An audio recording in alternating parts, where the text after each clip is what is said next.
ازيكم عاملين ايه؟ ليه تشتريه من بره وانتي ممكن تعمليه في البيت؟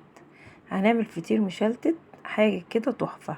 حطينا دقيق، وهنحط رشه ملح زي معلقه كده صغيره، وهنحط السكر. انا حطيت معلقه ونص سكر.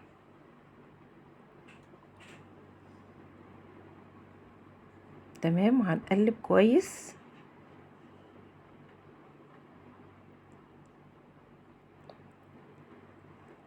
نقعد نقلب نقلب نقلب كويس جدا، وبعد كده هنحط ميه.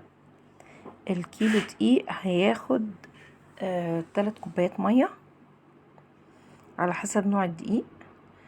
بعد كده هتعجني العجينة. انا عجنتها، لازم تعجنه كويس جدا وتعمل عرق معاكو علشان خاطر ايه، العجينة بعد كده ت...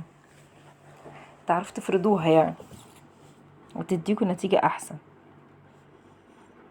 تمام، لازم تعجنه جامد يعني فيها.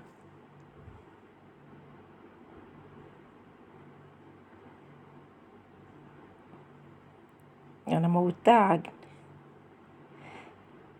لو في عجان ممكن تحطيها في العجان، تعجنيها فيه من 10 دقايق كده، من 5 دقايق ل10 دقايق.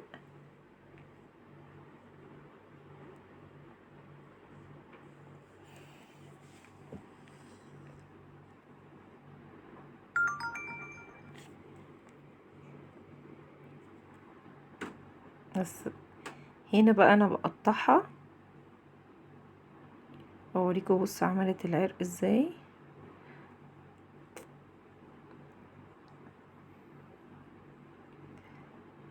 هنا بقى قطعتها 4 قطع، كيلو عمل 4 قطع دواير. هيعمل لك 4 فطاير حلوين، وهتبقى الفطيرة حلوة مشلتتة وكبيرة ما شاء الله، بالسمنة البلدي بقى، وكان طعمها تحفة. يا ريت تجربوها.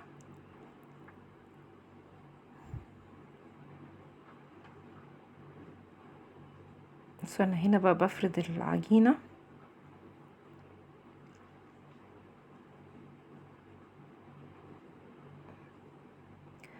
كده، بنفردها بالنشابة بقى فردة حلوة. لازم تبقى رقيقة جدا عشان تعمل معاكم تورق، تعمل كذا طبقة ويبقى طعمها حلو، وما تبقاش لازقة ببعضها وتبقى الطبقة تخينة. يعني كده انا عملتها. بحط السمنة، بس كل ما بتحطوا لها سمنة على العجينة بتورق معاكم اكتر، يعني املوها سمنة عشان تورق معاكم اكتر. هتلاقوا الفطيرة وانتوا بتفتحوها تعمل طبقات وتبقى مورقة، تبقى جميلة، يبقى طعمها حلو. تنتها تانية، ودي التانية تنتها مرتين، فرد واحدة والتانية قدامها، وهكذا بقى هروح مقفلاها تبقى مربعة.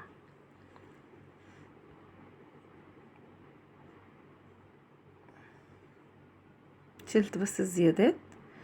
بعد كده بقى لفتها لفة كده زي الدايرة عشان تطلع بقى مدورة. نحطها في صاج كده فيه سمنة بلدي.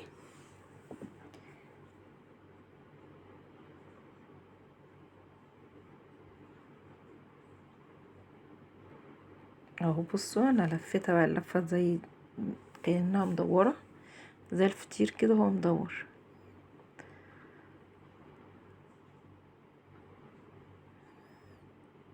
اه هدخل الفرن او احطها على النار.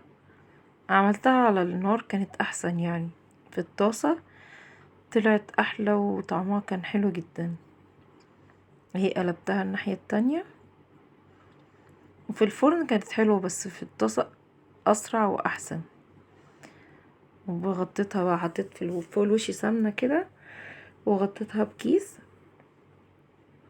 علشان تطرى كده، تبقى ما تبقاش ناشفة. حطيت معاها بقى تاكلوا جنبها سكر، جبنة قديمة، جبنة بيضة، اللي انتوا عايزينه، عسل ابيض، عسل اسود، اي حاجه اللي انتوا عايزينه. طعمها كان الصراحه تحفه جدا يا بنات، لازم تجربوها، وسهله ومفيش اي تعقيد فيها ولا اي حاجه خالص. هو دقيق وميه وملح وسكر بس. والله تجيبيها وتعمليها في البيت احسن لما تجيبيها من بره، بيبقوا حاطين فيها الزبده اللي هي المارجرين دي، بتبقى مش حلوه خالص. درجه حراره ما بتسيحش مع درجه حراره الجسم، بتعمل دهون في الجسم. فاعملوها في البيت احسن، حتى لو بزيت، مش